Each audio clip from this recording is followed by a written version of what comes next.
Salut tout le monde, vous êtes de retour sur Esprit d'Épique. On est très content aujourd'hui. Alors, on va pas jouer, mais on a le bonheur de recevoir Luc de Crémou, qui est l'auteur de la campagne du Sceau des Sept Sœurs. Bonjour Luc, ça va? Salut Arnaud, ouais, très bien, enchanté d'être là.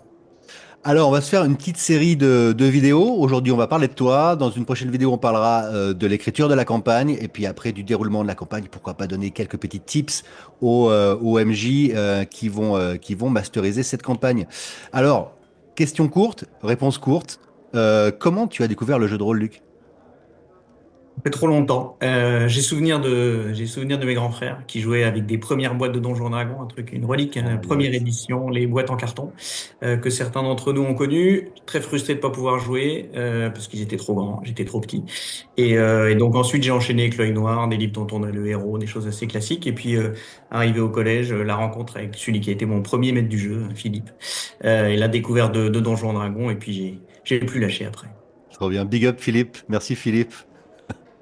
Et alors maintenant, plutôt, alors on sait que tu as écrit la campagne, donc tu es MJ, mais tu joues aussi, t'es joueur? Si j'ai bien compris.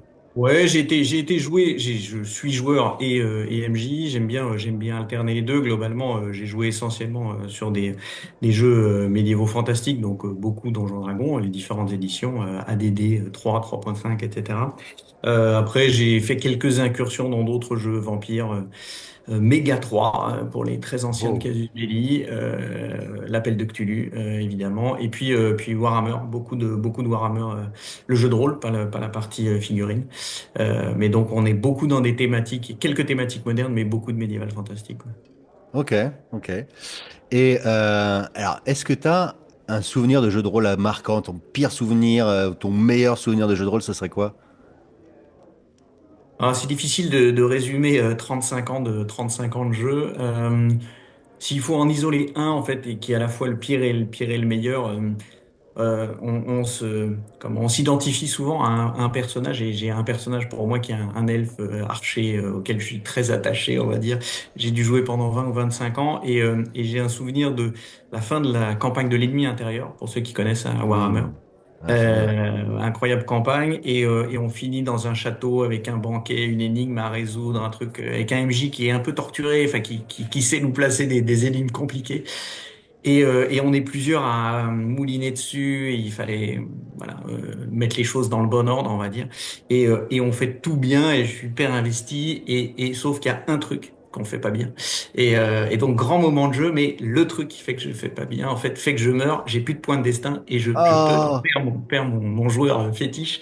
Donc moment à la fois hyper intense parce que on monte, on monte, on monte, c'est la fin. Et puis là, bim derrière. Donc meilleur et pire, mais grand moment, ouais. Grand moment. ah là là. Et la campagne se finit comme ça? Et la campagne se finit pour moi comme ça, absolument, ouais, ouais. Un autre du jeu qui m'a beaucoup marqué, donc Renault, celui-là. Mais Big ouais, up ouais, Renault, grand mais moment. méchant quand même. Dur, Euh, ouais. je- dur, ouais, dur, mais juste. Donc moi, ça me va. Ok. Et tu joues à quoi en ce moment?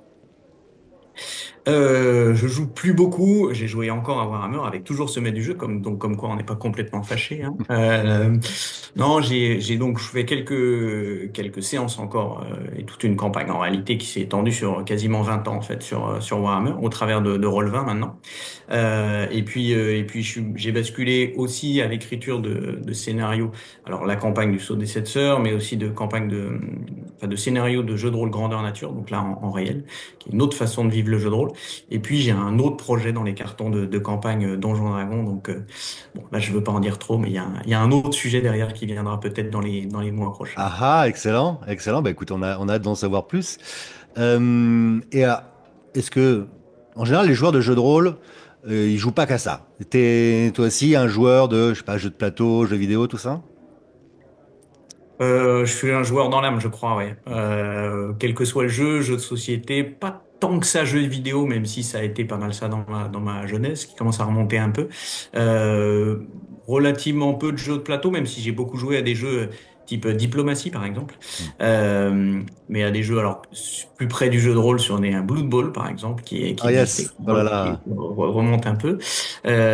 Non, ça a été beaucoup jeux de société, effectivement, et tout, ou dans le sport, mais globalement, tout ce qui est une composante jeu avec un ballon ou avec des figurines ou avec des personnages. Je suis toujours partant globalement. C'est sûr. C'est sans doute de là que vient mon envie d'être mettre du jeu derrière. Ouais. D'accord. Et d'ailleurs, j'en profite pour dire, je sais pas si tu sais, mais ils ont sorti une version jeu vidéo qui pèse que dalle de Blood Bowl. Ah d'accord, je ne savais pas. Ah, Tu ok, peux trouver ça, je me demande même si c'est pas open source maintenant. En tout cas, si c'est payant, ça doit pas être très très cher. Et ouais. ça marche assez bien. C'est assez fonctionnel et ça rappelle de bons souvenirs de ce jeu qui est J'avais quand une même très sympathique. équipe d'elfes noirs, assez fragiles les elfes noirs, Ah ouais. mais assez puissants. Les Niurk Blackberries, voilà. Ils n'ont pas marqué l'histoire parce que j'étais quand même pas très bon. Ok, écoute, on arrive au bout quasiment de cette première vidéo. Est-ce que tu peux nous dire, alors tu sais que bon, nous, Esprit épique, on essaie de mettre de l'épique, même si mes joueurs sont très prudents à mon goût, mais ça viendra, ils vont prendre confiance. Pourquoi on peut dire que la campagne du Sceau des Sept Sœurs, c'est une campagne épique? Oh, parce qu'il faut sauver le monde. Rien que ça, je vais pas en dire Ouais. trop, mais il y a ça. Euh, En fait, je l'ai pas écrite pour qu'elle soit particulièrement épique, ou en tout cas, je l'ai pas pensé intuitivement comme ça, même si en réalité, quand on y repense, moi j'ai voulu mettre dans cette campagne tout ce que je pouvais, tout ce que je trouvais pas, d'ailleurs dans d'autres campagnes du commerce, on va dire.